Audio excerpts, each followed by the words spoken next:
আগামীতে আমাদের দেশে বিশ্বের সবচেয়ে উচ্চ উল্লম্ব লাফার থাকবে, এটা তার 8টি গিনেস রেকর্ডের একটি। কোটি কোটি মানুষ জীবিত, কেউই তার চেয়ে বেশি লাফাতে পারে না।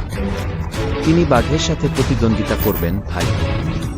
সূচকগুলো হতাশ, মানব দল মহিমান্বিত পশুটির সঙ্গে 1-3 লাফ প্রতিযোগিতা করছে। ওহ, দেখো, সে তার দিকে তাকাচ্ছে। সে তোমাকে নজর দিচ্ছে। এটা কি কোনো হুমকি? সে ইংরেজি বলে না।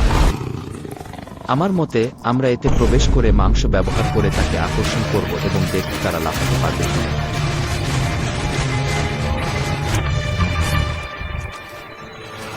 ওহ ঈশ্বর, তুমি যদি বাঘের চাইতে বেশি লাফাতে পারো, সেটা তোমার বিশ্ব রেকর্ড ভাঙার ফলে হোক। তাই আমি এটা 1 ফুট 9 ইঞ্চিতে রাখছি। আমি এটা 2 ফুট 3 ইঞ্চিতে রাখছি। তোমার গিনেস রেকর্ডের 1 ইঞ্চি বেশি। যদি সে এটি স্পর্শ করতে পারে, তাহলে বাঘ ধ্বংস করবে না।